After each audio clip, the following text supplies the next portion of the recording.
Good day. Good day. Jumping into some, well, that didn't work out the way I wanted it.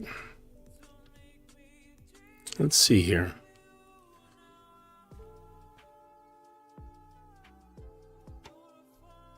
Yeah, I was trying to do this clip here. That didn't work out.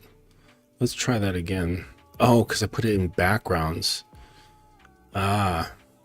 All right, well, let's.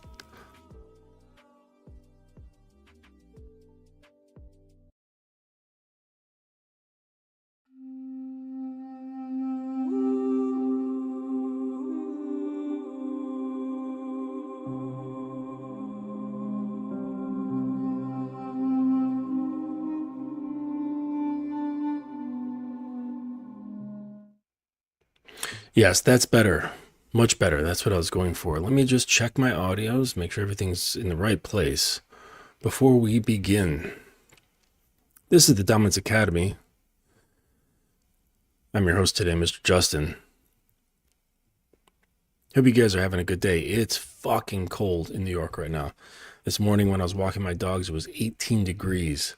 That's like, what? Like -5 Celsius?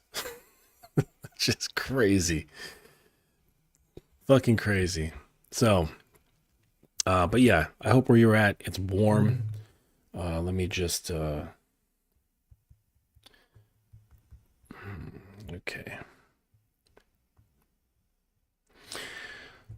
So yeah, decided to just pop in and do like a daytime thing. To kind of switch things up a little bit. I had some ideas and some free time, so I decided to share that with, anybody who's willing to stream here with me. But yeah, so we're talking about, like this getting getting and keeping. And so I've said this before, like where you hear people talking the most is really where they're at. Like that's an indication of the level that they're at. Okay. And now when it comes to content creators, that may or may not be the case, because they could just be making content because they're like, all right, this is where a lot of people are, so I'm going to make content for that, even though I'm not in that position. And for me, I like just creating content like where I'm at. Like I don't want to talk about, shit where like other people are or whatever, because I work with men mostly who on some level relate to me. But anyways, but in other environments, say like Clubhouse, where I do listen throughout the day while I'm working on other things, and I hear people talking about like, basically just getting the attention of women. And I'm like, man, that's like, guys are like really stuck there, like really stuck, just like getting the attention. And I get that. Like it's one of the most, well, no, they all have their own, I was going to say one of the most difficult places, but they all have their own level of strain or challenge or difficulty, however you want to put it. Okay. But there's always like some sort of effort or maintenance or something along those lines that you have to put in. Let me just change this. Yes, darling.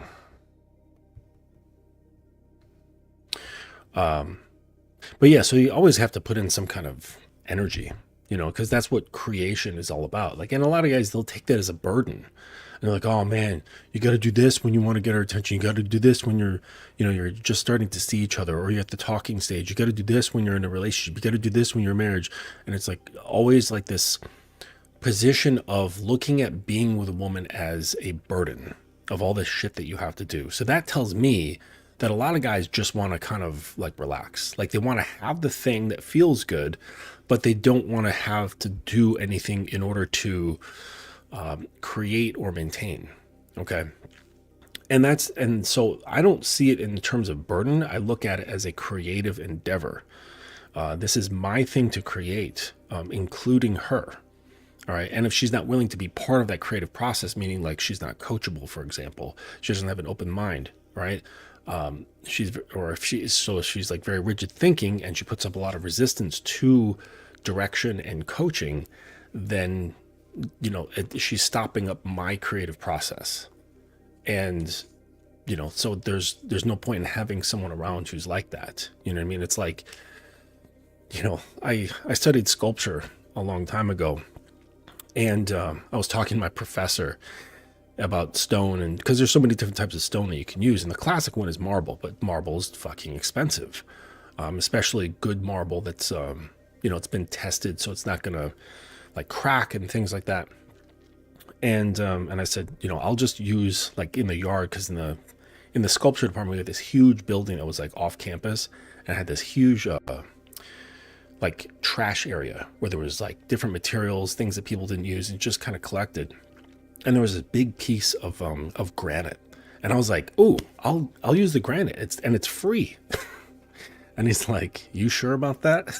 And if you don't know, like granite is incredibly dense. It is not carving friendly at all. Like even if you have a jackhammer, it is just not friendly to carve. Not easy at all. And and my professor just kind of laughed at me. He's like, "All right, go ahead."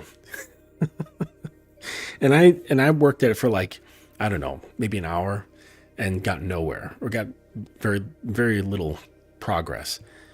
And so it's kind of like that. So if you choose something to work with, right? If you choose a material to work with, a woman to work with, that is like granite rather than marble or soapstone. I mean, soapstone, you could just not even use a hammer. You could just take the chisel and just carve with your hands, like the amount of force you can produce with your hand.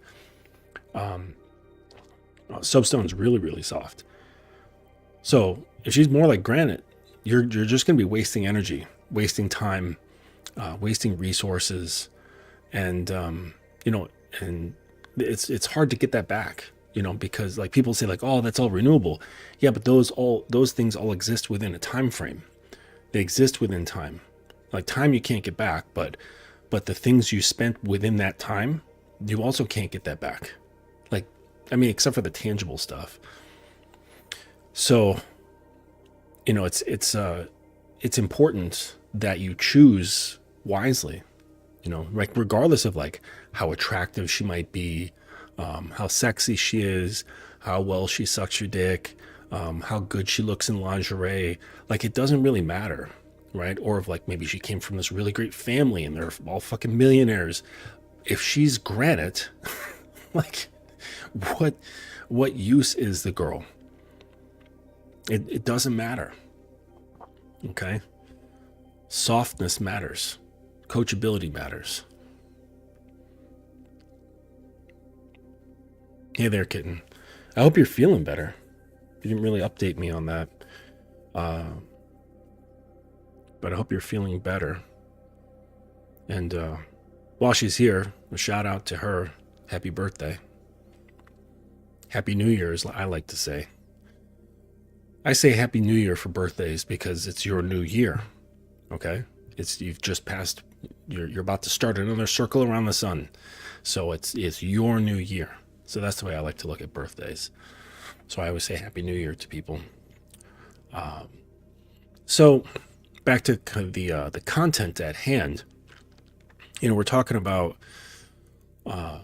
keeping her, right? The qualities of keeping her, and it's something that you do have to put effort into. Okay, but like I said, I look at these things as a creative process. It's a creative endeavor.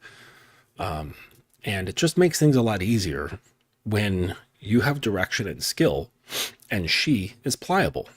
Makes sense, right? So that makes sense.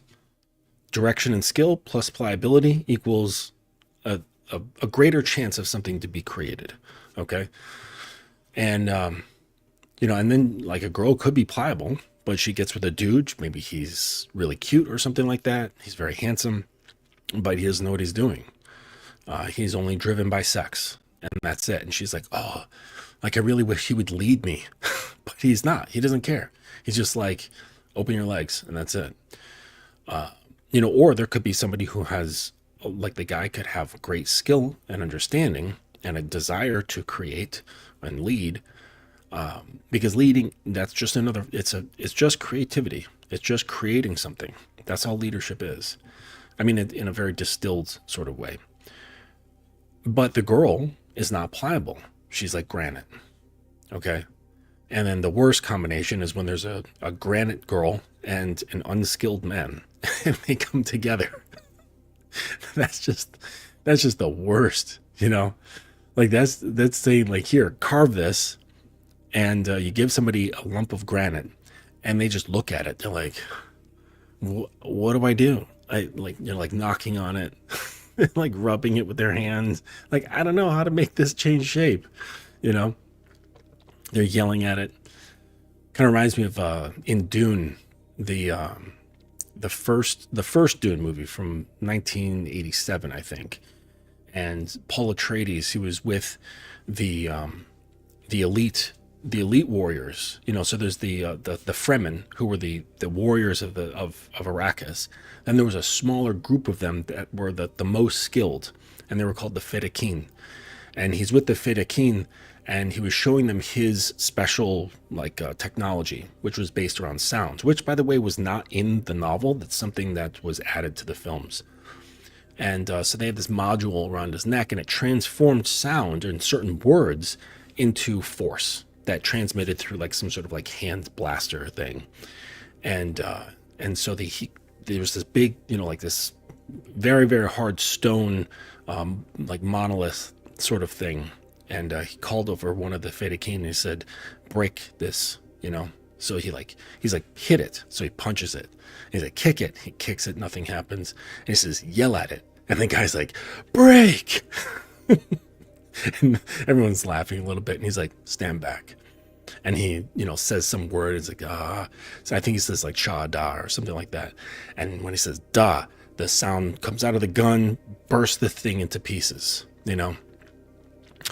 Of course, this is not what we need to do to women. We don't want to burst them to pieces, but we do want to change their shape, okay, into the shape that suits us best, all right? But that was just a thought that popped into my head about, having someone with no skill, no clue of how to manipulate the material, and a very hard material. That's a very, very bad combination.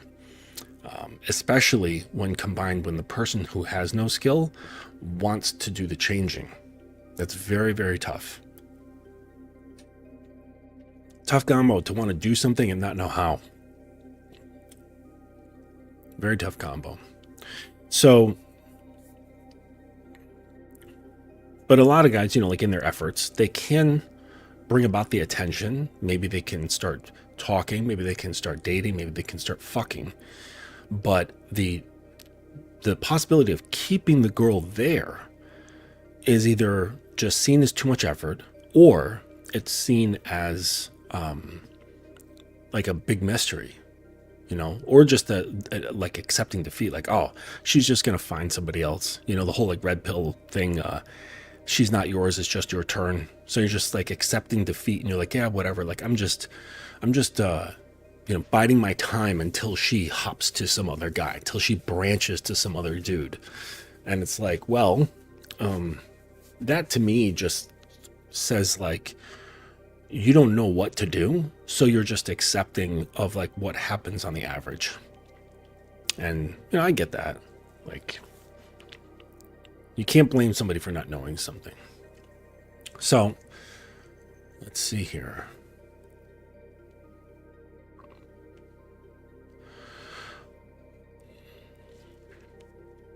Yeah, this is pretty early.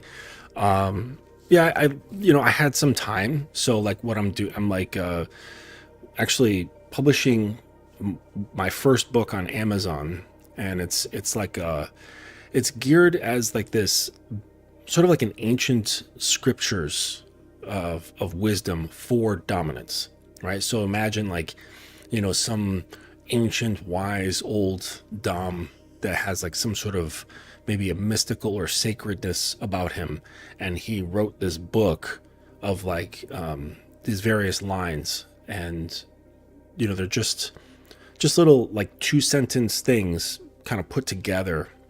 They're called aphorisms, and putting these aphorisms together in a book and showing just the depth of dominance, and how that reflects on your existence. So that's being put together right now. There's certain things have to be approved, and I have to wait a few days.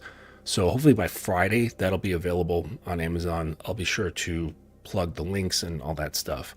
There's also one for the submissive, where it's like the same idea, but this like ancient, like deep mystical submissive queen sort of sage type person put together this sacred text. That will be coming. And then there's a compilation of like shorter books. I think it's like 4 or 5 shorter tomes that are coming together into one tome. So it's going to have like 5 sections, all coming around like different subject matter. But I'll talk about that later on once it's ready. So that's happening. So I'm just kind of like waiting, and I figured I've got time. And so here I am. Nero, how do I become a great leader? Do you have any videos? I do have videos, just kind of like look through them. The funny thing is about leadership is that there's not, well, it's part of being a man, and part of being a man has a lot to do with so many different like factors. So in basically like any of my live videos, you're going to come across information that has to do with leadership, because everything's sort of intertwined. Okay. So we could even take like the subject of self-belief. All right. You cannot be a good leader if you are lacking in self-belief. You can't, so leadership is very much hinges on a number of different topics and qualities within the self that if not dealt with, you can't ever be a decent leader. And it's all like internal stuff. Okay. Cause there's plenty of guys who have, great external things, but they're not good leaders. They're still hungry. They're still grasping. They're still suffering in that way. And, but that's not to say like every guy who has like a lot of things in his life, or a lot of successes, that he's guaranteed is a bad leader. That's not what I'm saying. I'm just saying it's not determined by those things. So there's a lot of things that put together that make one a good leader. It's not like I'll say, okay, do this, do this, do this, do this within the frame of leadership. And then you say, okay, do this stuff, and now you're a good leader, because there's other characteristics and mental frameworks and emotional alignments that easily create leadership. So leadership is actually a result of something, not something you actually create. It's like a symptom that just comes about. It arises naturally due to getting other things in alignment. And it's a number of different things. So you can find information about that on like just a whole host of my videos. Just go to the live section and just watch a few of them and keep going through them, and a lot of the stuff will start to make sense.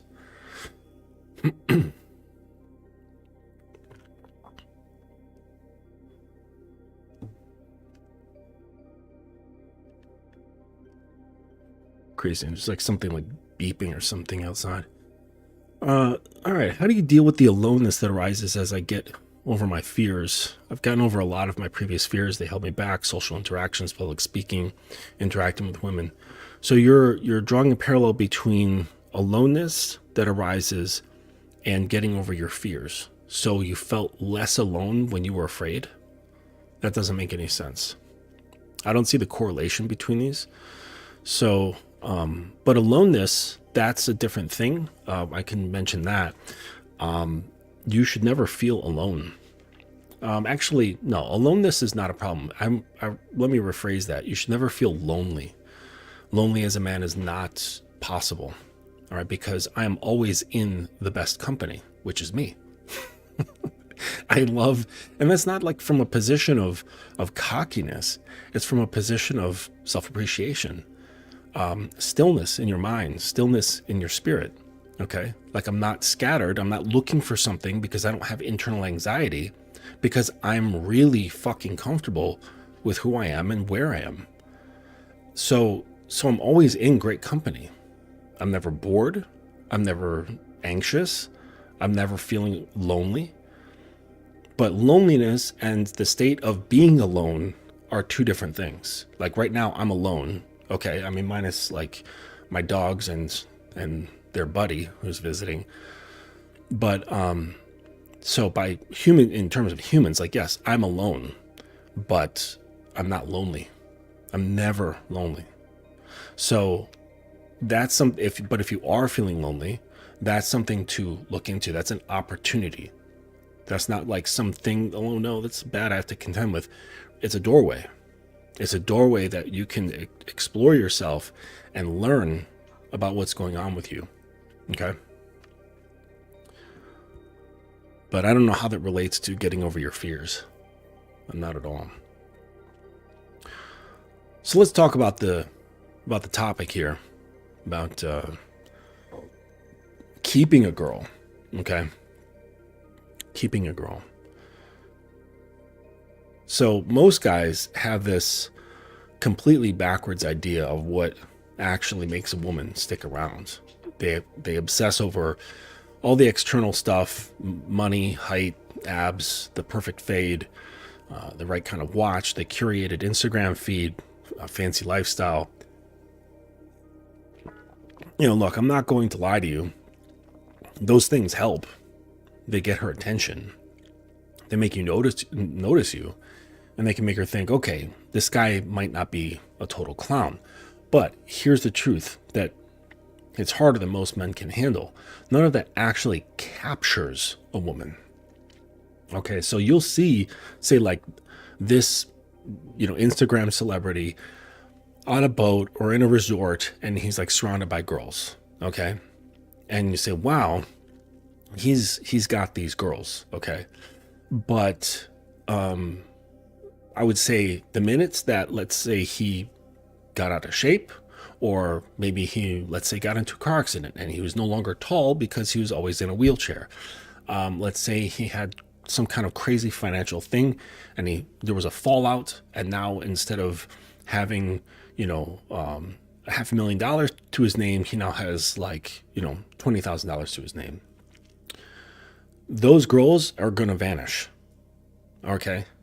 So yes, they're there, but they're not captured. They're not pulled into his gravitational field. Okay. These external things, they are attention getting. They do have an influence of their own, and they have their own sort of gravitational energy, but it's nothing that pierces her. It does not pierce her soul. It doesn't draw that part of her out. Okay. And then like ties to it. Kind of reminds me of like an avatar, when they take their tails and they like bring it to the animal and they're like, I see you. Like that shit's not happening because of a yacht experience. Okay. It makes her present, but she's not actually present, if that makes any sense. So they think, it doesn't, so it doesn't actually keep her. It doesn't hook her emotionally. It doesn't create that quiet, stubborn desire that lingers long after the initial spark fades. Okay. So here's the thing. Like, I wonder, say like if one of those photos, if they're not hired models on whatever, if when she goes home, she's sitting there aching to be in that man's presence again. I mean, like emotionally aching. I don't think so. I could be wrong, but I don't think so. I think chances are higher that my assumption is correct. So that said, attraction is pretty easy, right? Because it's just getting certain metrics in line, certain characteristics in line, and then becomes, attraction. And so it's like branding, okay? But capturing is hard. Attraction is biological. It's impulsive. Capturing is psychological. Attraction is about what she sees. Capture is about what she feels when she's around you. And what she feels has almost nothing to do with the shiny toys in your life and everything to do with the intangible crap most men never bother to develop, because you can't buy it, you can't fake it, you can't photo shoot your way into it. All right? So it's really dependent upon your relationship to yourself, not copying behaviors, because eventually, if you're good at it, it'll pass, but eventually she'll be able to pick up on the smell. Her intuition's going to be like, this is all fake. He's not really the grounded guy that I thought he was. So so it really comes down to presence. All right, so let's talk about that, because this is where it really begins. And so presence isn't really confidence, right? It's not flexing your chest or lowering your voice or some kind of B-movie mafia character. Presence is simply the ability to shut up internally and actually be in the moment, not overthinking, not planning your next line, not checking your phone, not worrying whether she likes you or not. Just here and now, in the moment with her. And most guys have the attention span of a squirrel. So when a man actually shows up and stays mentally focused, women notice. They feel it. And presence makes her relax. Presence makes her trust. Presence tells her this guy isn't ruled by his insecurities or his impulses, which is basically the emotional equivalent of showing up with a gold medal in maturity. So presence is like the foundation, right? Of just being able to show up, be comfortable in your own body, comfortable in your head, to the point where it's not like running on a high RPM, and being really relaxed about it. So you're not like trying to push, you're not trying to pull, you're not trying to do anything. You are, right? So the presence is the bedrock, okay? So like another thing, like people talk about Riz, right? Charisma. And this is good. It's not absolutely essential to be charismatic, but we can't deny that it has its bonuses. And people act like charisma, though, is some magical fairy dust that are sprinkled on the chosen few sometime at birth or whatever. But it's not. It's just the ability to express yourself like a living human instead of a malfunctioning robot. It's warmth, it's expression, it's having a pulse behind your words. And you don't need charisma to be captivating, but when you have even a little bit of it, everything becomes easier. A guy with presence and a hint of charisma is like a quiet storm people can't fully explain. They just feel drawn in. Charisma isn't the star of the show. It's the lightning that makes the scene more interesting. So the next thing, and it's funny because like when I was, in a period of like heavy self-development, all right, I was looking into things like charisma because I was like, oh man, like what is this charisma? Like, people are just drawn to charismatic people. And I was like looking at like analysis of charismatic behavior and things like that. And I came to realize that you can't analyze your way into charisma and then copy charismatic behaviors and then think that that's going to make you charismatic. Charisma, at the root of it, begins with a lot of comfort with yourself. So you can't be charismatic if you've got a lot of insecurity, right? Because that's going to shift how you communicate with people. So the first part of having charisma is having a lot of acceptance for who and what you are, and not self-rejection, self-criticism, judgment, and all that stuff. And so when you're that comfortable, you're not going to be monitoring your behavior so much. You're not going to be monitoring your words so much, and you're going to be a lot more free. And the thing that I think one of the things about charismatic people that makes them so magnetic is their sense of freedom.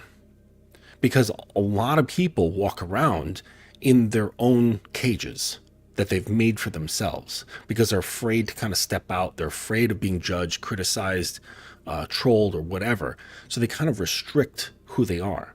And then they see this person who's not restricting themselves at all. Excuse me. And not in the sense of, breaking laws or being over the top or being an asshole, but just this sense of that they're not restricted. They're not hindered by their own internal cage. And it's like, wow, look at that free person over there. Right. And it's like, I'd like to be like that, but the next best thing is to be next to it. And that's one of the things. All right. And I think girls, because they are supremely restricted inside themselves, it's cages upon cages upon cages, that when they see a man who's completely not in a cage and he's really comfortable about it, he's not trying to show off or whatever, that's magnetic to her. She's like, oh my gosh, like I wish I could be like that. I want to be next to that because it's like, it's hot, it's attractive, it's even comforting in a way, that the person is not carrying and behaving from those fears that I'm so familiar with. So the next part is somewhat linked to that, and that's emotional aptitude. And so the thing is that with emotional aptitude is really just the ability to understand your own emotions and be able to read and understand the emotions of other people. Okay. The interesting part is that there are guys who can seemingly develop emotional aptitude, but only for their own means, but they're actually not like emotionally mature. And these are people with dark triad traits. Okay. Narcissistic, manipulative, and things of that nature, because they can contrive these things in order to get people to open up, trust them so that they can manipulate them. So men with dark triad traits often look like they have it because they can mimic empathy and emotional responses the way a parrot mimics human speech, but it's hollow, it's performative. And over time, unless the guy's like really good, women can tell. Real emotional aptitude comes from actually a place of inner stillness, right? So that you can't have emotional aptitude if you're carrying anxiety. It's just not going to work. So it comes from a place of inner stillness, emotional stability, and honesty with yourself. And actually the honesty is how you get to a place of stillness. When a woman feels that level of attunement, she softens in ways she doesn't soften for the average guy. She feels understood without having to explain herself, seen without exposing herself, and safe without being smothered. That's part of being captured. That's getting into her experience of being captured. And so in order to develop that kind of presence and the emotional aptitude, that's going to require you to be authentic, to have authenticity. And I know like the term is overused a lot, but there's no way around it, because at this point it's like kind of cliche to say like, oh, you have to be authentic, okay? And most guys are constantly performing. They're trying to be who they think women want instead of who they actually are. And the problem is women are emotional lie detectors. They can sniff out the incongruence almost instantly. I mean, except for guys who are just very good actors. And when you're pretending to be confident while internally panicking, she feels the mismatch. When you're acting like a badass but secretly terrified of rejection, she'll feel that too. Authenticity is not about dumping your insecurities on her. It's about being congruent with you. And congruence is really simple. It's basically the alignment of your thoughts, your words, and your actions. That's all congruence is. So it's not about dumping your insecurities. It's about congruence. So your words match your tone, it matches your body language, and the whole thing actually reflects your reality. So when you're congruent, women are more likely to trust you. And when women trust you, they become incredibly receptive to you. And it's just a funny thing that guys develop, because they will think that in order to gain the girl's compliance, they have to show up differently, which indicates that the guy rejects himself. So he hides, he tries to mask, he tries to promote like this different set of marketing to girls.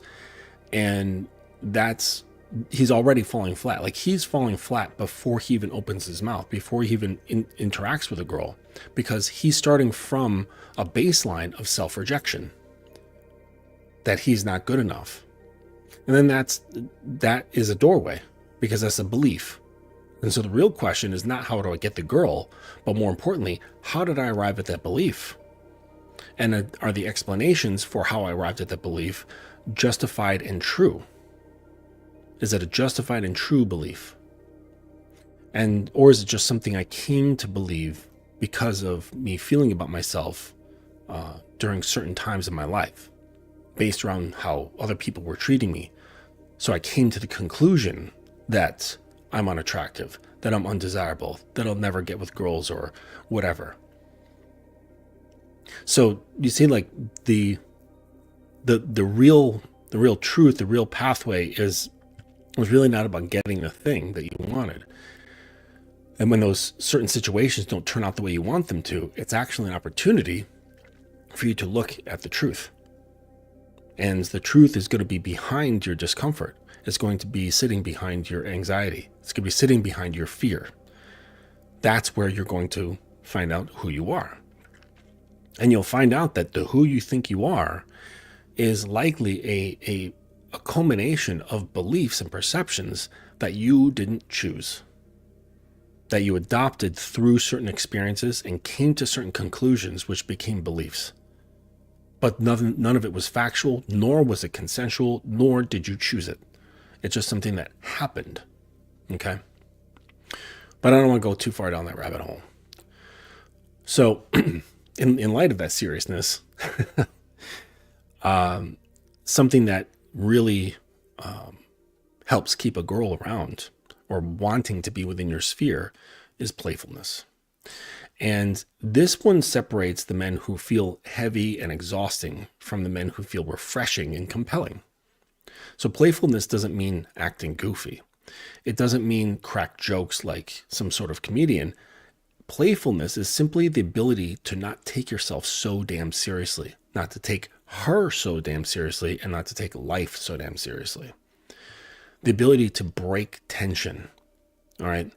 And that is because life is full of tension. You've got tension, events have tension, she's got tension. So if you have the ability to read a situation, because it shows that you have like situational awareness, that you can read a situation and just naturally break it up, right? Not because you're thinking, oh, this is a skill that I must have in order to keep her. More so, this is something that I'm doing as a creative endeavor because this is what I want. I'm saying, I'm seeing this or feeling the tension, and my natural inclination is to disrupt it just a little bit, to put a smile on someone's face, to put a smile on my face. And that's showing that, like, I understand that this is a stage. I understand the transience of all of existence, and it doesn't get me down. And I have the ability to make jokes about it instead of getting so, bogged down. So it's the ability to break tension. It's the ability to be light without being weak. And it basically says, I can handle emotions. I can handle you. I can handle the moment. And I don't have to be like tough and rigid about how I handle it. I can also be light and easygoing. That confidence, because that's what it is, makes women relax. It makes them open up. It makes them feel like they can actually be themselves instead of some perfected version of femininity. I hope that makes sense. So, and then we get to the last part of capture. And this has to do with probably the deepest part of this lecture, and that's inner stillness. And I think like a lot of guys a lot of people have a misunderstanding of what stillness is. And stillness is not necessarily quietness. It's not being stoic. It's not the cold, brooding, I say nothing because I'm mysterious type shit. Inner stillness is the absence of internal chaos. So actually, a lot of these characteristics that I'm mentioning is not the like adding certain behaviors. It's often the result of letting go of certain things. So in this case, for stillness, it's letting go of internal chaos or the things that produce internal chaos. And it's the slowing of your inner pace. It's the reduction or the extinguishing of anxiety. And it's the ability to feel an emotion without being owned by it, without being swept up in it. And women can feel this instantly. They feel it in your timing, your pauses, your breath, your body language. Inner stillness tells her, I'm not a man who reacts. I'm a man who chooses. I'm a man who creates. That's intoxicating to women on a level men rarely understand. A woman will walk away from a handsome millionaire for the man with inner stillness. And that's the truth. Because look, there's tons of examples in society. Like, who is that guy? Jeff Brady. Okay? Jeff Brady, the quarterback. Immensely successful. He's probably a bajillionaire. Let me just, Tom Brady net worth. Okay, so Tom Brady's net worth is 300 million right now. That's a lot of fucking money. His wife left him. Now, of course, I don't know the details to their relationship, but here's the thing. With humans in general, we do not throw away anything that we perceive as valuable if we can resist that, unless someone is like forcing us to, okay? Like if we can help it, we will not throw away something that we perceive as valuable. And that doesn't mean some sort of like intrinsic value. That's why I said perceive, right? Because I could have, maybe been given a gift by my grandmother and it's just a stupid little thing, right? Maybe it's just a little trinket, but because the meaning is there, it now has a lot of value to me. Okay. But intrinsically, like maybe it's like made of tin. It's worth like 4 cents.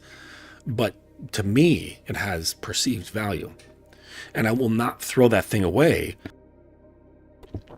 I will not throw that thing away for anything. I'll guard it with my life. It's incredibly valuable to me. And so this is what I mean by perceived value.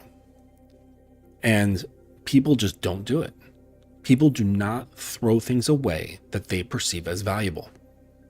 Now, that's not to say that you must then turn your behaviors such that you maintain her perceptions of you, okay? Because that means now you are following, right? Her desire or her perceptions of what she considers valuable is leading. So I'm not saying that you should serve her perceptions of value, all right? This is just an in general statement about people do not get rid of things that they perceive as valuable. And and that's just evidenced in society. There's plenty of very famous or wealthy people who just get left. And they're just like, no, that's not it. He's not it. She's not it. But when there's a guy who has this presence and has that stillness, it's very difficult for her to rid herself of this person. And the reason being is that it produces a tremendous emotional response in her. And that's something that cannot be manufactured. It cannot be copied. It cannot be bought. So the emotions that my sub feels when she's communicating with me or she's in my presence, there is no amount of money, like say like Elon Musk liquidated all of his assets, gave it to me with that amount of funds, I could not manufacture what I produce in my sub. There's no way. It's impossible. And her, like many women, are stuck to certain men like glue. Like someone put Gorilla Glue between us and they're just stuck. Like I would have to purposely do things with the specific intent of severing that connection in order for it to happen. I would have to consciously do something to make her level of disgust grow so much that she would have to rip herself away from it. And even then, because of the emotional impact over a certain period of time, it would leave a gaping wound after ripping that piece apart. So she would never be the same. And just lifestyle and money, looks, things like that, they don't do that. Plenty of women, they leave rich men all the time. And let's say they don't take his money, or they take just a little bit or whatever, you know. There's no like lasting thing. She's not sitting there like reminiscing and like kind of like loathing what had happened. Was lamenting, that's the word I was looking for. Not loathing. Lamenting what had happened. Just crestfallen, completely heartbroken because of, you know, the size of his bank account, you know, or his wardrobe, or where he lived, or what he looked like. No, it's always about emotions. So you put these things together, the presence, the charisma, the emotional aptitude, the authenticity, playfulness, and stillness, and you start to understand why some men can walk into a room without saying a word, and a woman feels something she can't explain. She doesn't feel it because he's tall or rich or wearing the right cologne. She feels it because his inner world is put together. There's no doubt that's happening inside him, and she can feel it because he's integrated, because he has actual substance, not just a shiny exterior. Attraction is about signals. Capture is about energy. Attraction gets her attention. Capture gets her devotion. Attraction makes her curious, and capture makes her choose. Most men chase the external because it's easy and measurable. Really, there's steps to it that you can follow. And you can, if you've got the tenacity and the consistency, you can create those things to one degree or another.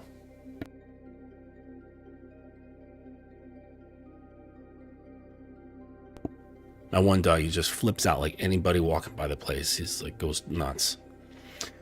So the men who cultivate the internal become unforgettable. Women who don't stay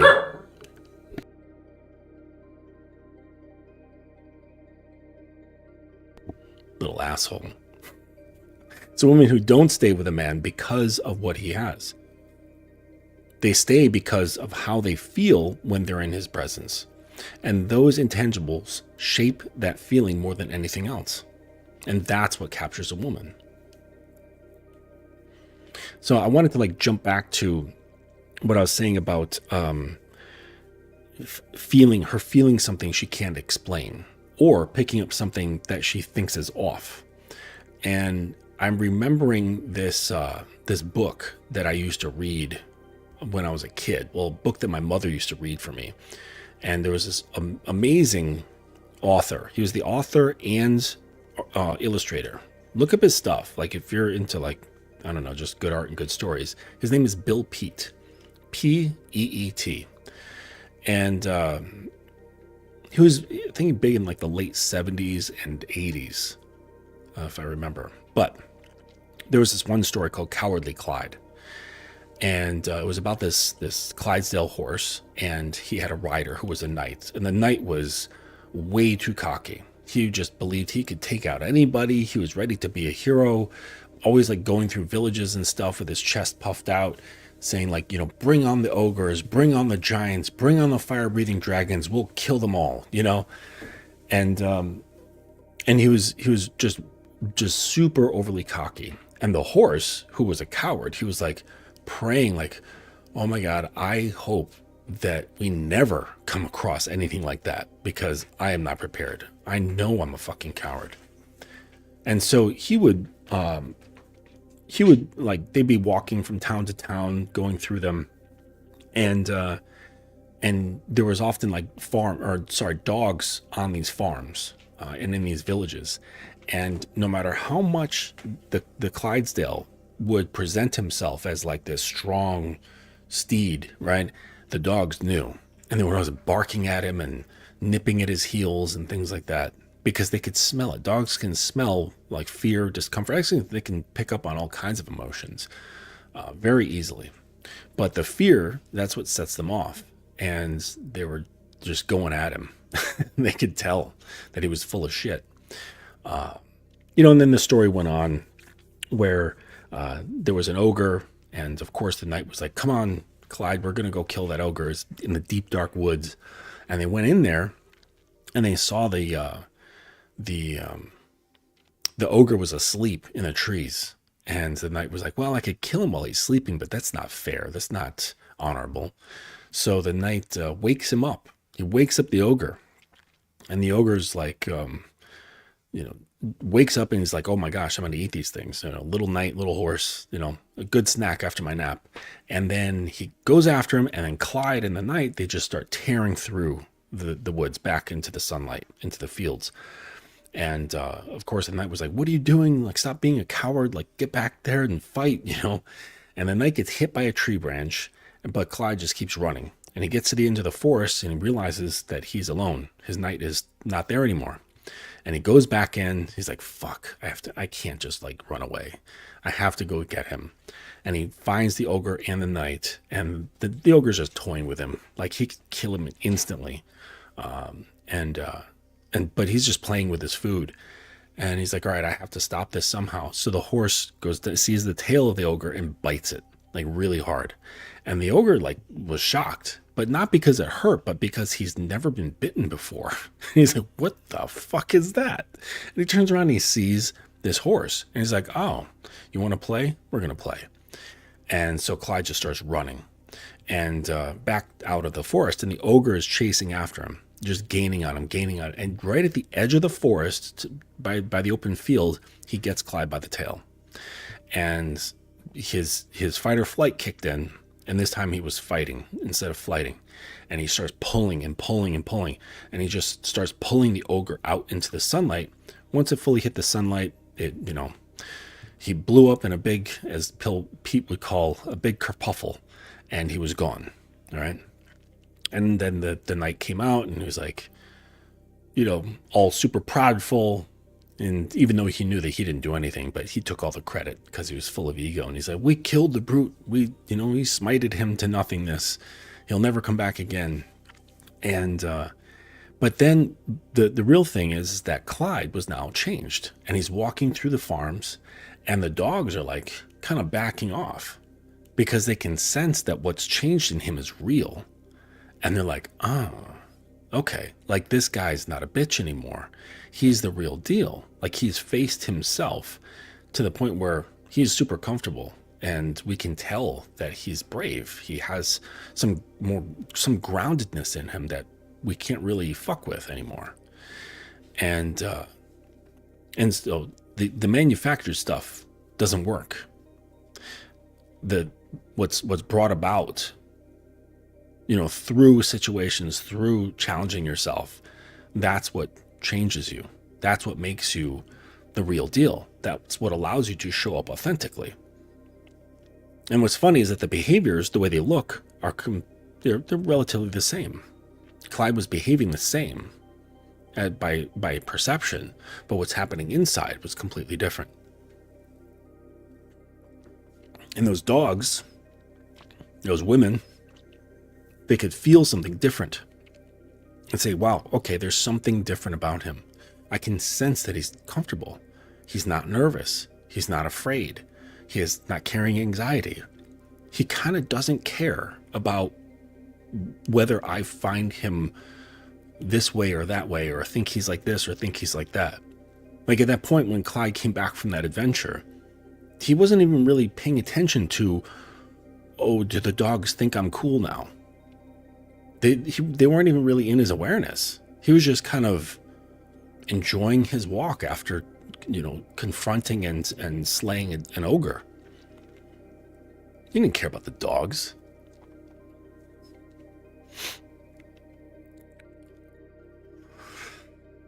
Sammy. The persona I had was made up of the fears. Know that it's being looked into and released. Great question of who am I now that persona and fears are released? Yeah. So, and it's a process. It's not like, one day or like you spend some time and then it's like, boom, okay, there's no more fears and that's done. And now you're into this whole new thing. It's sort of this process that of like back and forth that happens over time. And then eventually you come to this place where that all over time bleeds away. Okay. That like constructed sense of self. And then there's a new set of anxiety, which then is this discomfort with not knowing who you are anymore.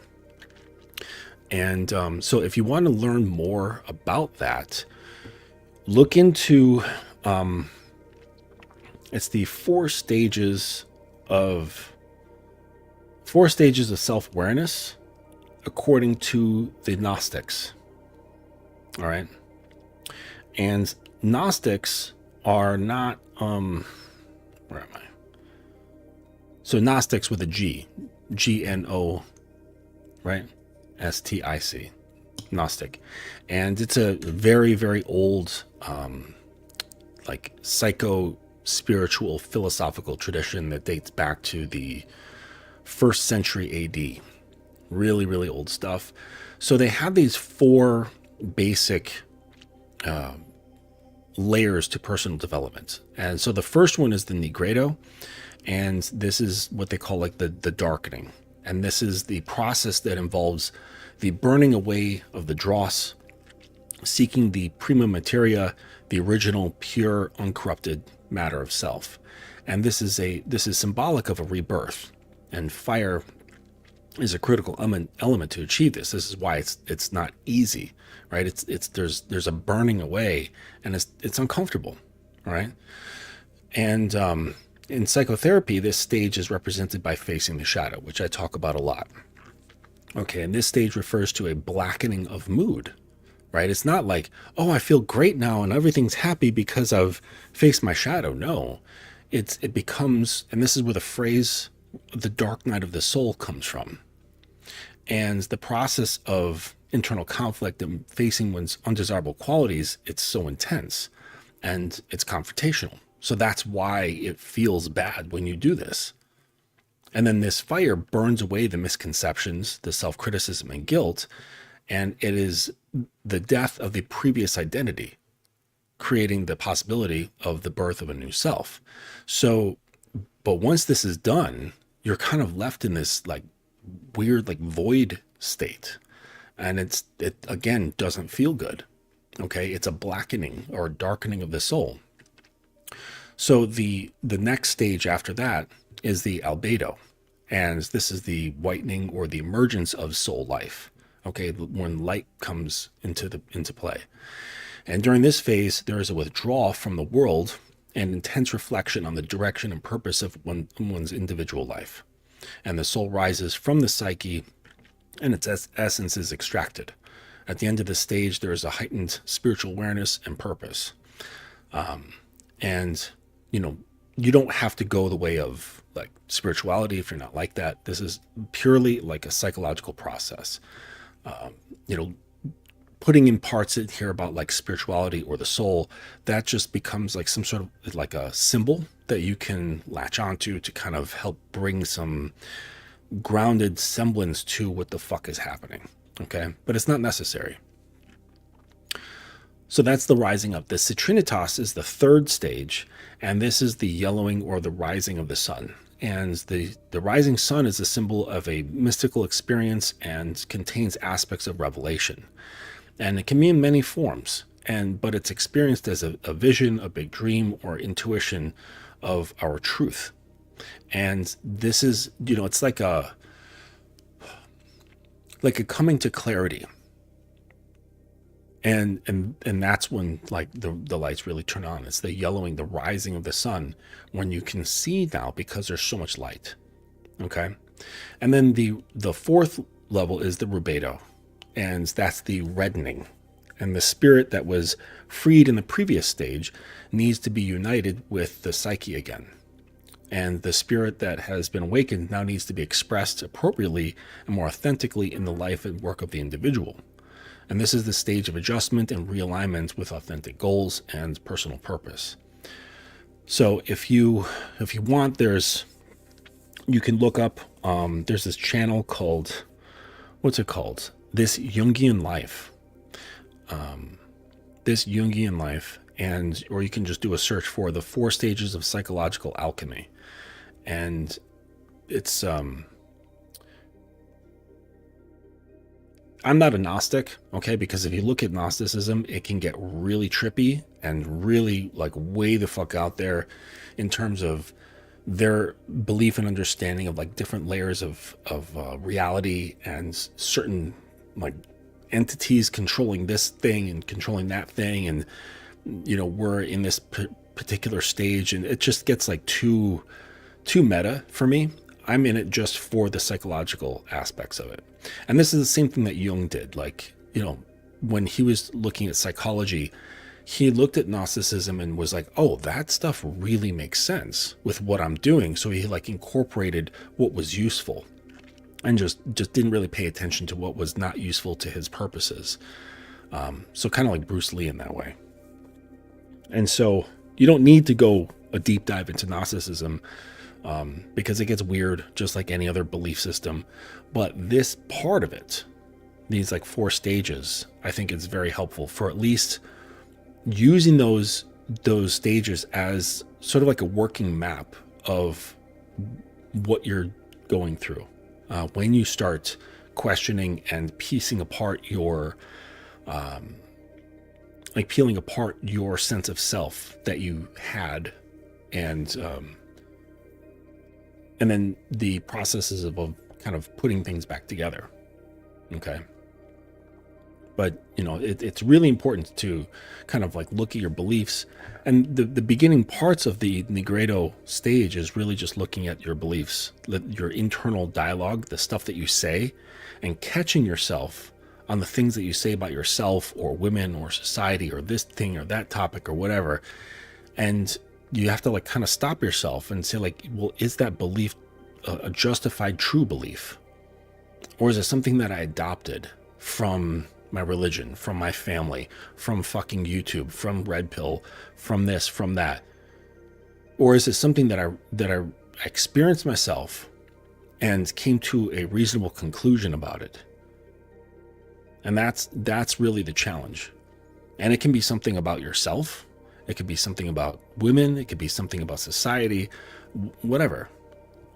But it's really important to kind of catch yourself with your narratives and say, is this a justified true belief? And if it's not, then the next question is, well, why am I holding on to it then?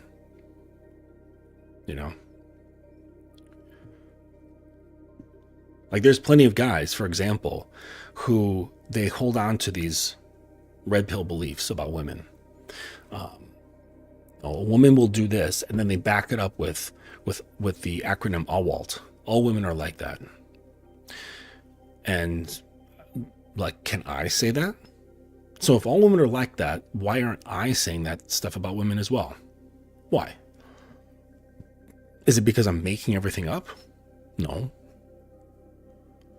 I mean, you're welcome to, if anyone has like, questioning my authenticity about what goes on in my life, I'm more than happy to introduce you to any one of the girls that I've interacted with recently. I can connect with me on Instagram. We'll get into a group chat. You can even get on video if you want to. I don't care. Doesn't matter. I will introduce you. I don't have to promote or say, oh, this is what's happening, that's what's happening. I don't really care. So if my life, if my life is not like that, how can women all be like that? Oh, it's because you're tall. No, I'm not. It's because you're famous. No, I'm not famous. It's because you're rich. No, I'm not rich. I'm a 48-year-old regular guy. That's it. Just a regular dude. So why don't I experience that all women are like that? Shit, I don't even know what behaviors that is even pertaining to. If you give me a second, I'm going to find out, unless somebody can answer it for me. Let's see. When Red Pill says all women are like that,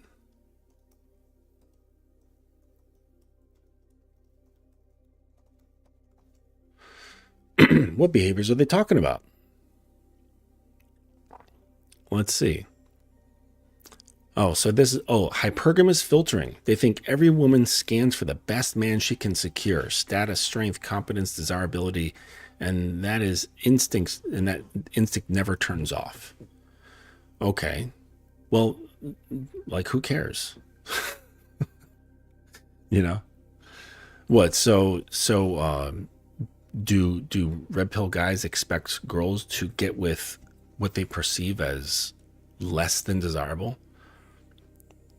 So they should go with like some short, disease-ridden, out of shape, just incredibly poor guy with terrible genetics and a terrible family. That's who she should go for. Who's got like a peanut-sized dick and has, dead sperm in his testicles.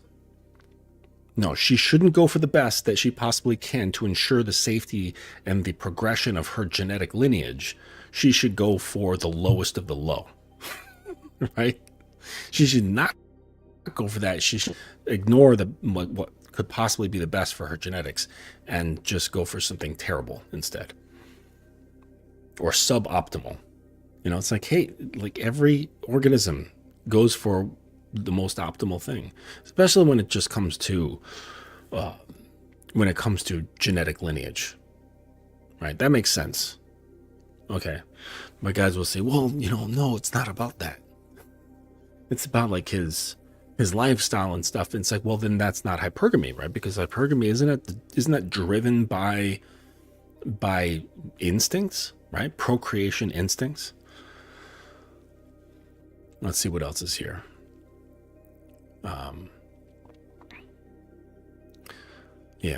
Behavioral examples like losing interest when a man becomes passive or insecure, being drawn toward men with stronger presence, direction, or success. Okay, yeah.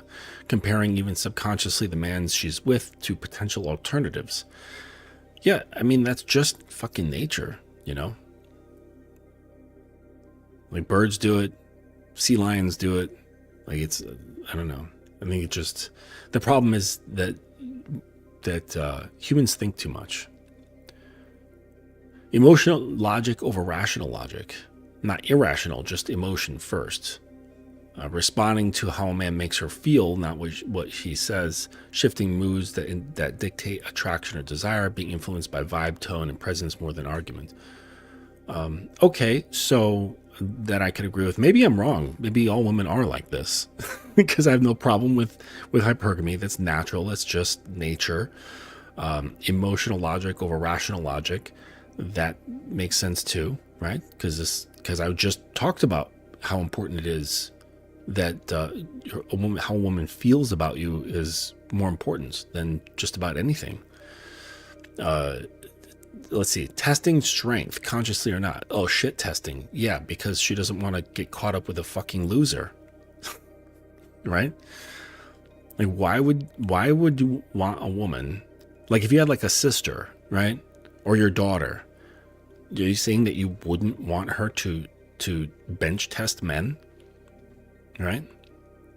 To see if he's optimal, to see if he can withstand the rigors of life. Or she should just take like anything that comes along, right? Just procreate with any fucking dude who can come inside her. Anything. That's good enough. No. You're going to want you want your daughter or your sister to have discernment of quality. And this too is done in wildlife. They're going like animals. We're gravitating towards what just, perceives to be the best, or what's perceived to be the best. Selective softness. Women tend to be sweet to men they actually respect and indifferent or cold to those that they don't.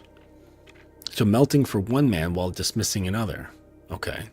Submissiveness emerging naturally when she feels safe and claimed, and being nurturing only with men she feels polarized towards. Okay, yeah, that sounds true as well. Okay, so maybe I'm wrong about this, Allwaltz, but I feel like red pill guys are making like other claims. I think they take these things and they're like, oh, women are so self-serving, self-possessed, and things like that. And maybe that's the part that I'm confused about. Because, my girl, she doesn't act like that at all. I mean, I suppose she could be pretending, but I mean, that's her loss, not mine. Like, doesn't change me, doesn't change my experience. It doesn't affect my internal world because, that's not able to be affected. So if she wants to put on a charade for however long, like, that's on her. That's like I benefit either way, whether it's genuine or disingenuous. I'm still benefiting, so I don't care. I'm just like, oh, Daddy, I love you so much. Hey, if she's cosplaying that, either way, it doesn't change my life. She's the one wasting time. But I don't think that's her case. But I'm just saying.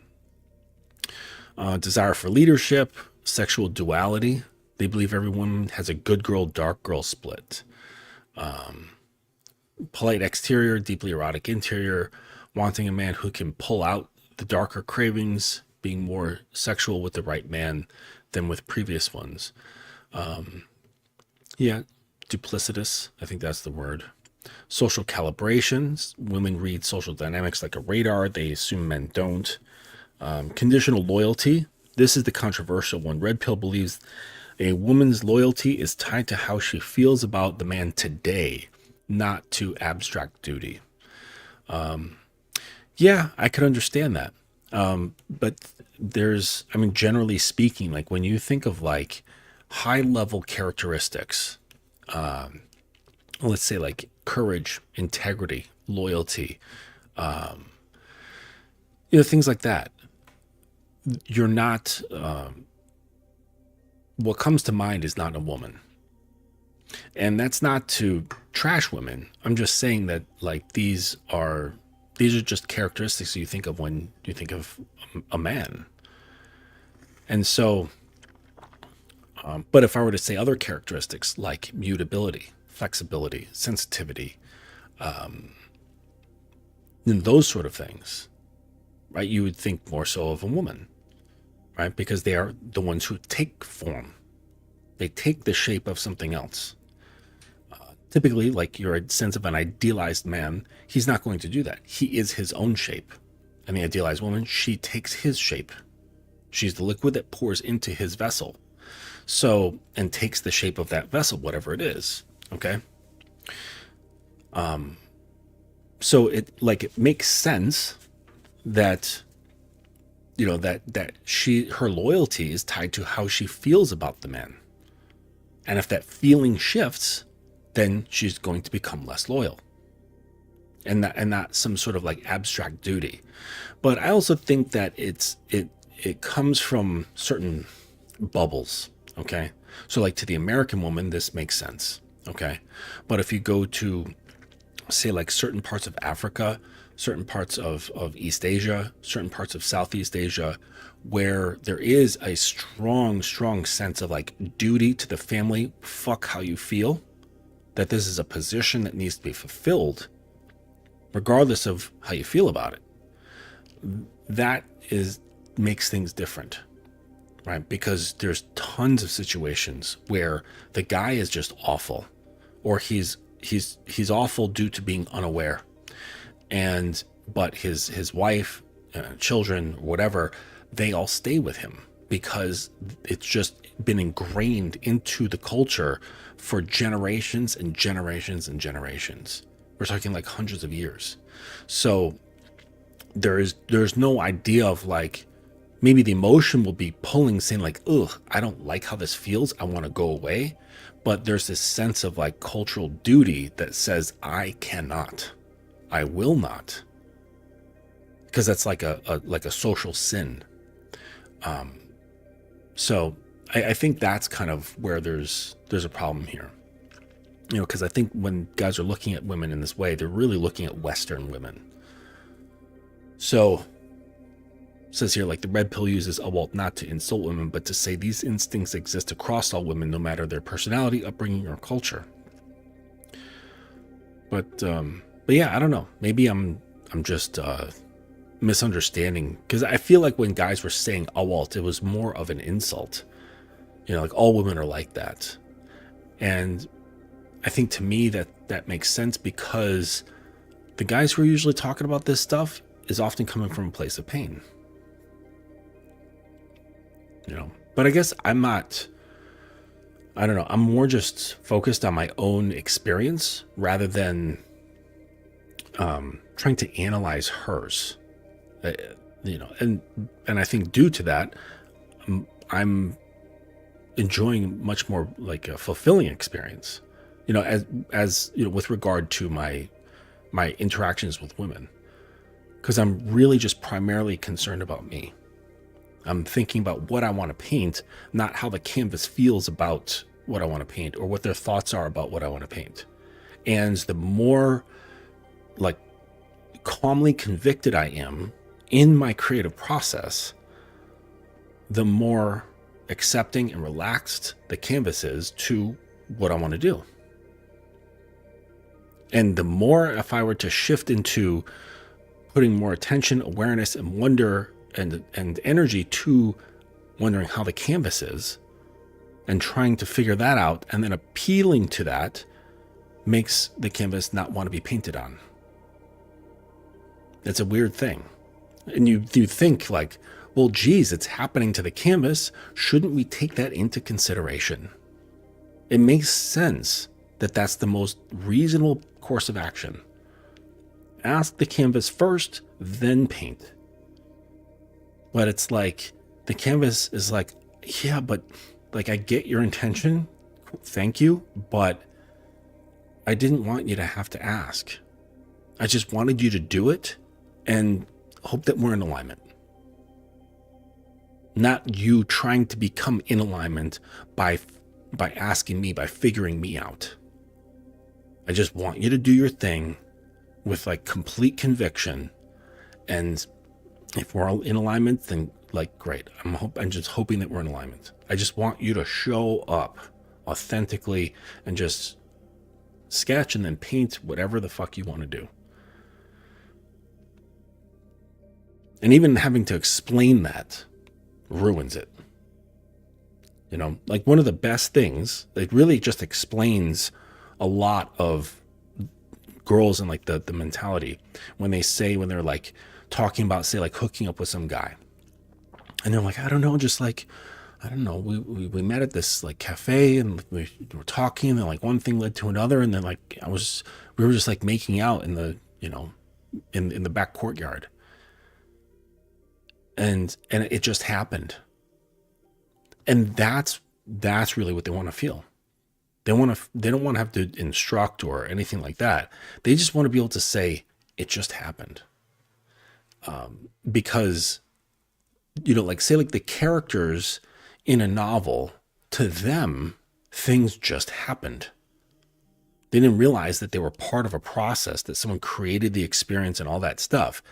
The characters in a novel don't want to have that knowledge. They don't care. They just want to be able to say, this is what's happening now. It just happened. And I think girls are a lot like that. When there's the attraction, when there's trust and things like that, like the thinking about how things are happening go away. And they're just pleased that what's happening is happening. Because they just want to say, I don't know what happened. It just happened. Next thing I knew, his cock was down my throat. And that's the story that they want. Now you could analyze it and go, well, it's because she doesn't want to accept, responsibility for her sexual choices or for her social choices. And yeah, that's true. Women should be more accountable.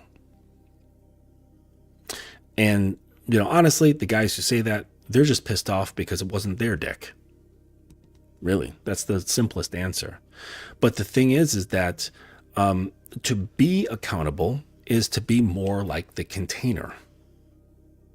I do know some very accountable women who are like extremely upfront, straightforward, and very accountable. Guess what? They act like men. They wear armor like men. They communicate like men. They hold themselves like men. And they go through life like men. They're extremely accountable. This is undesirable.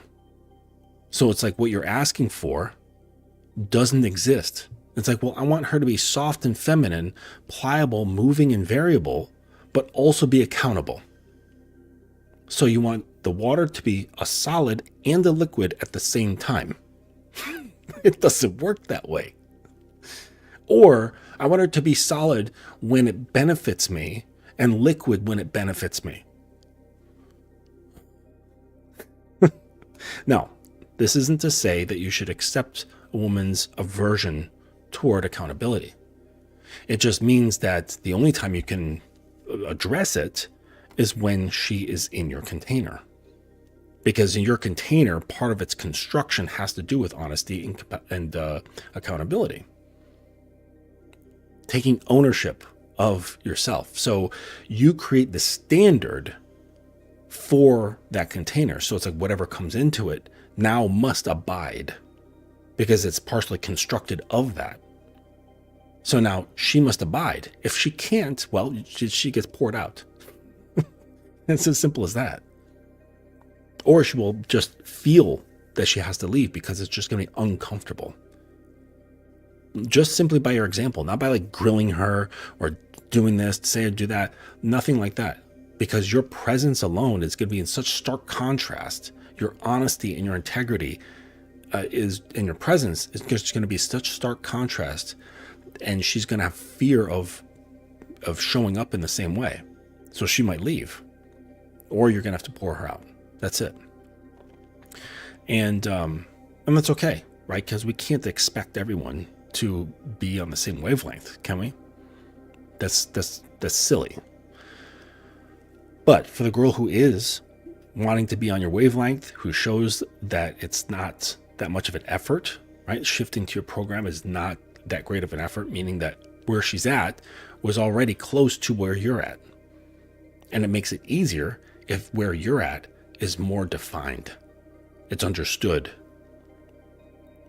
Your mountain is not out of focus. It's clear. And this won't guarantee, but it increases the probability of her being able to show up more clearly herself. And this is when you can hold a girl accountable, where you can call her out, because that mountain being in focus, part of that focus or being in focus has to do with you having no fear of ever losing her, no fear of dismissing her. And this is what allows you to gently hold her feet to the fire. And because you're so calm, you don't need to like grab her by the fucking hair and sit her down and grill her like she's being, interrogated by the police. You can play like that and make that a thing, because let's face it, a woman feeling a man's potential aggression, or not even potential, but feeling his aggression, period, that's extremely arousing.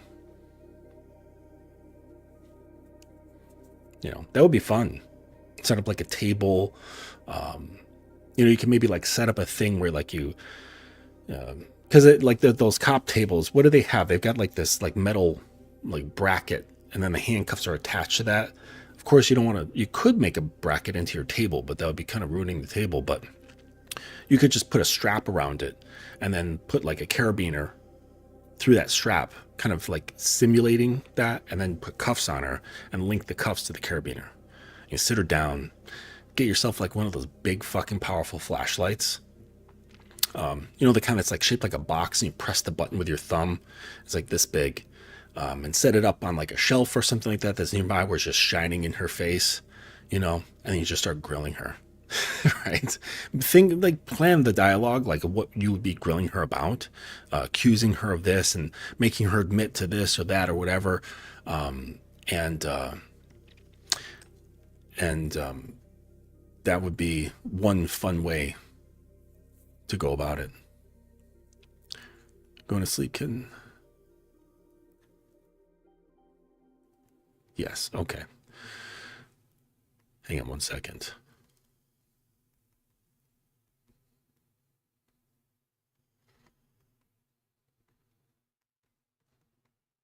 Just saying good thing. Okay. So,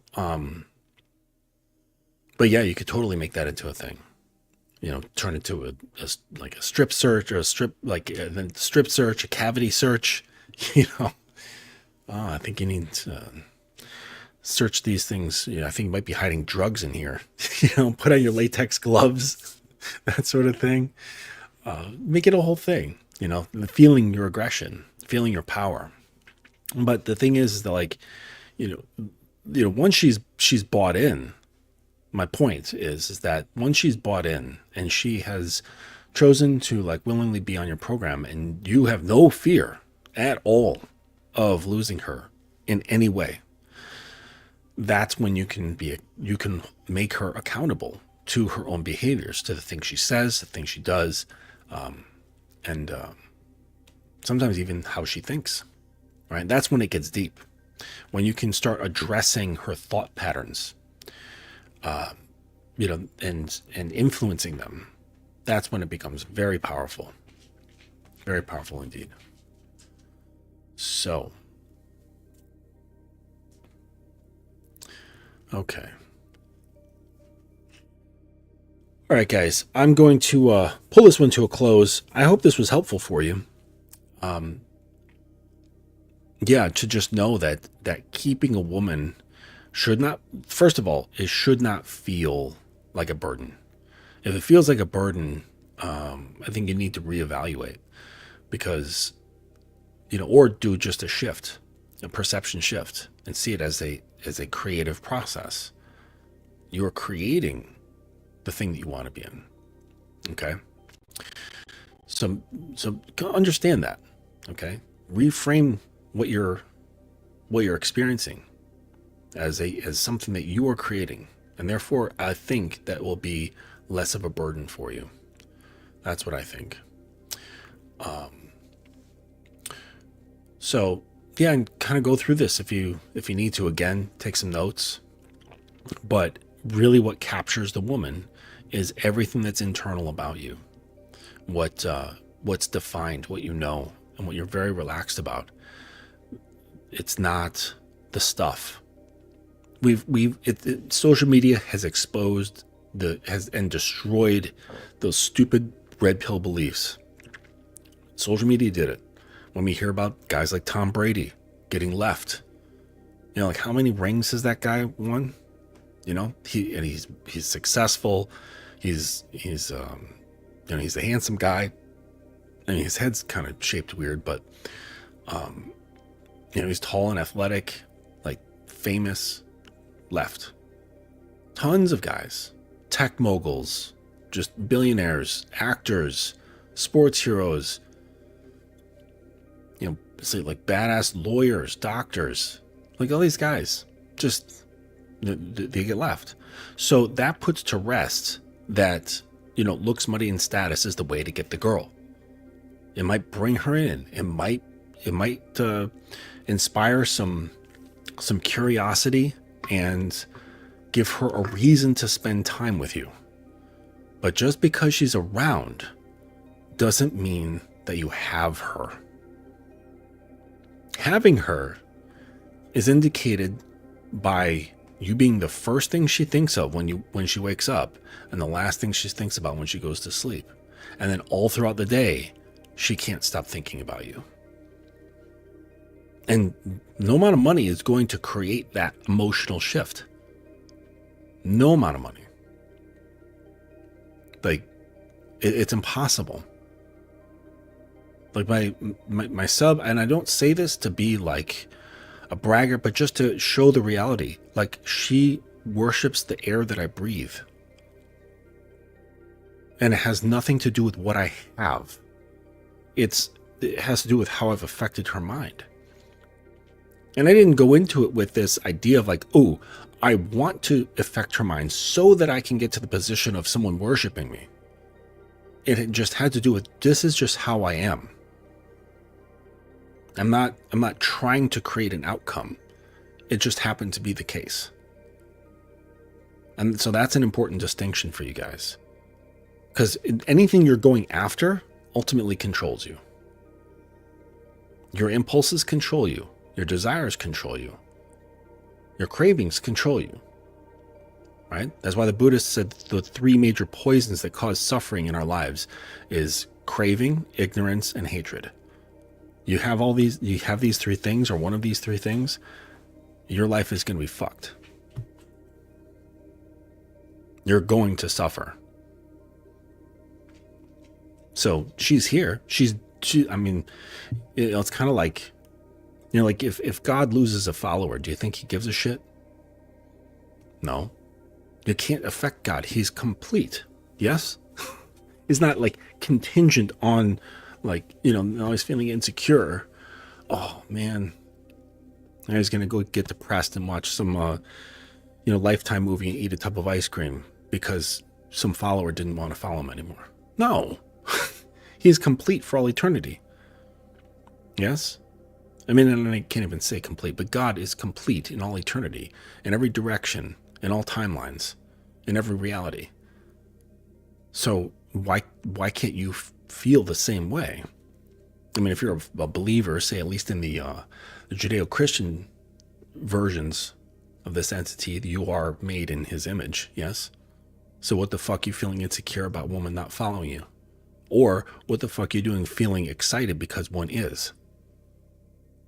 Do you think God gets excited because, oh, he's got a new follower? Yay! I'm the man. No. God is just God. He just is. He's the mountain of mountains. You know what I'm saying? Nothing affects it. So you are the same. I mean, if you were made in that God's image, yes, you should be the same groundedness, the same mountain presence. So, I say that just like, she's an amazing girl. She really is. She's very devoted. She studies. She wants to be the best. And it has everything to do with how she feels in my presence.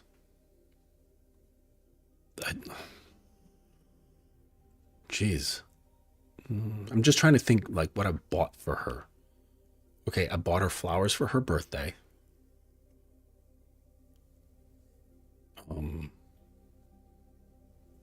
That's it. I'm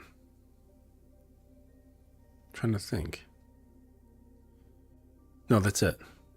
I bought her flowers for her birthday. That's the only thing I've ever bought her. I mean, I bought things to use on her, but that's for me. I bought things with her in mind, but those were for me. So it's like nothing that I'm doing really.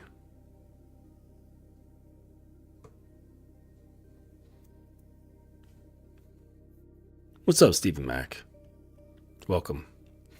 The LMS bullshit is the carrot dangling in front of the donkeys to keep them worshiping the consumerism system in place. Well, for sure. Because, check this out. Is God in need of anything? Nope. Because he's a complete system. Or it is a complete system. It wants for nothing. And this is the problem. This is why. So maybe I'll get into this on another stream, but I'll like pepper it here. This is why the modern male is such a problem. Okay. It's because they have been coerced and manipulated to becoming more receptive. This is why you're seeing more ads and products geared towards young men. You know, when I was growing up, there really wasn't, except for like toys, and like that's about it. Like when I was in my 20s, there was nothing like really geared towards me. In my 30s, still even, like there was nothing really geared towards men except like a few things, you know, like, oh, you need a new riding mower, some shit like that. It was like very practical stuff. Okay. But now, I mean, I'm on the subway in New York and I see an advertisement because, you know, they put the advertisements in these strips like up above the windows on the train.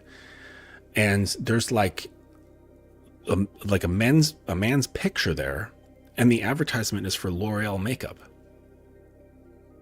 Now they like have specifically created makeup for guys. And this is not talking to gay men. This is just men.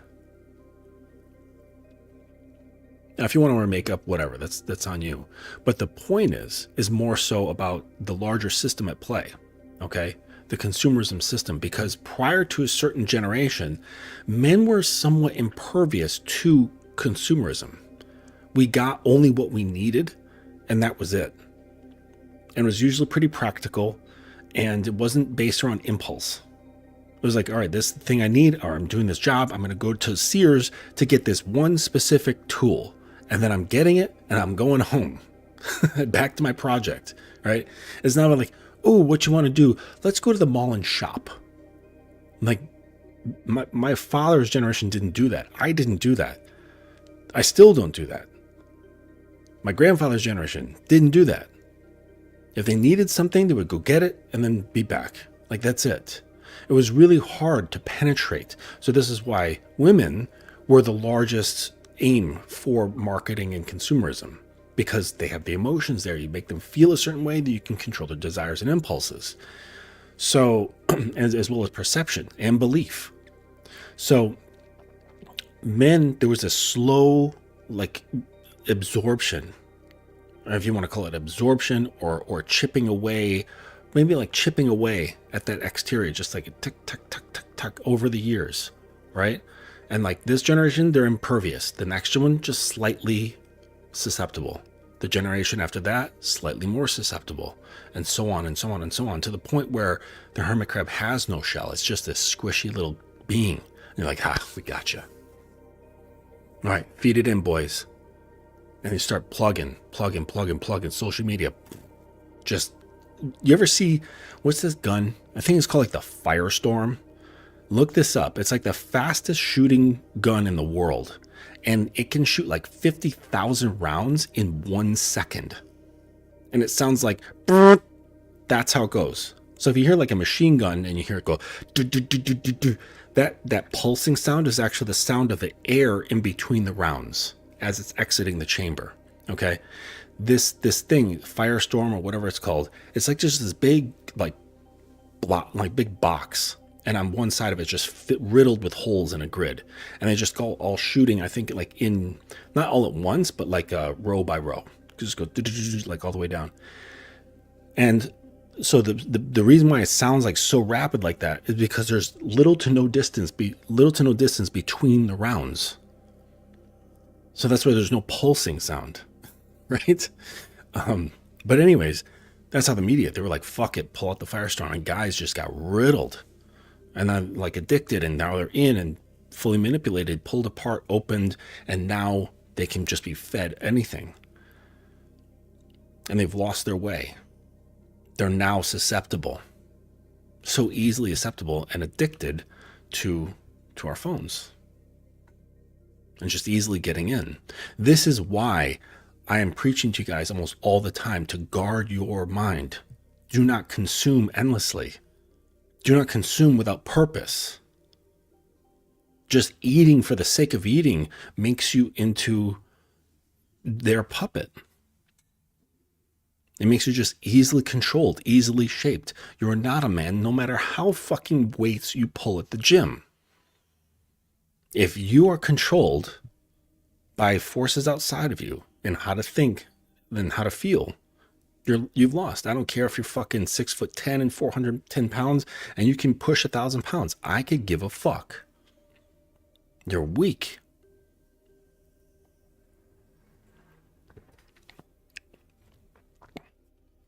This is the beginnings of sovereignty. And that's the name of the book, the Codex. It's the Codex of Dominant Sovereignty. So, but yeah, it's and the red pill guys, they just kind of bought right into it. They bought into the consumerism stuff, and it was really weird because they're like, listen, if you want to be on top, the ones who are on top are the looks, money, status guys. So if you want to be on top, then you got to have that. But if you do, she's going to take you for it. She's going to take all your shit, or she's only there because you have that shit. And it's like, well, make up your fucking mind. Which one do you want? Like, if you don't want her to be there because of your shit, then don't amass the shit. Or keep it to yourself. Shut up, live on an island, live peacefully. Don't live a showy life.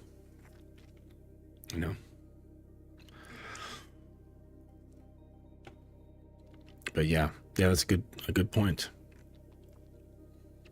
Make sure you're not a donkey. And don't not do this because you're bitter. If you're like, I don't want to be the donkey, but because you're sour inside, you're still just a pussy.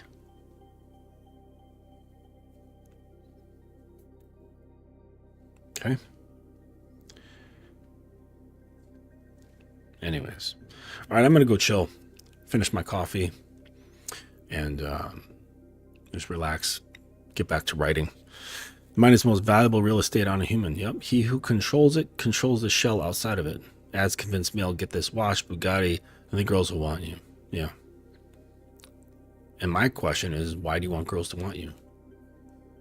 Because you don't want yourself. You want somebody else to want you to confirm that you're wantable. Well, why do you have a problem with you being wantable or not in the first place? That's the key. And no success will fill that void. Trust me, I've got clients who are like that. They have made a fucking fantastic life. Still inside, there's doubt, there's self-rejection, self-hatred.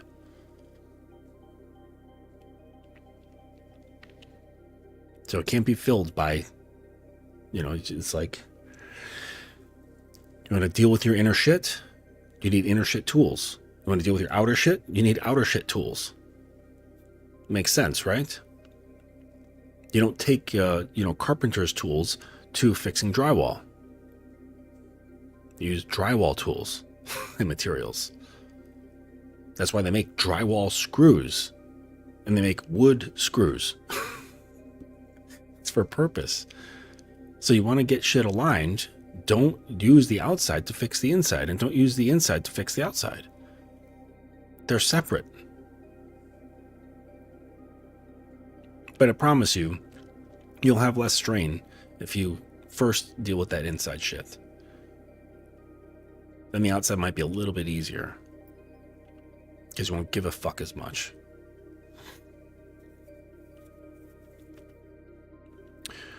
Okay, thank you guys for joining me on this oddly timed stream.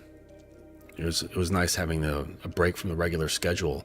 So I might do this more in the future. And please note to go to the website, thedominance.academy.com. Go to the tutorials section, and everything, I think, except for the call packages, maybe even those have been reduced. But you know what? I'll do that today if it's not been. Everything is on discount until Christmas, till December 25th. And so get in there, get the audio tutorials, look into getting coaching. If you're thinking about it, get in touch with me. You can drop a line through the website, there's a way to contact me through the website, or you can catch me on Instagram, thedominance.academy. And keep a lookout for the book on Amazon. I'll be sure to plug that all the while. And what else? Is there something else that I wanted to announce? I can't remember. Yeah, whatever. All right, well, thank you for joining me. Oh, yes, in 2026. So, if I get upwards into, better numbers on the live, what I'm going to do is open up to joining me on the stream, to ask questions, to chit chat, whatever you want to do. And it's not going to be like your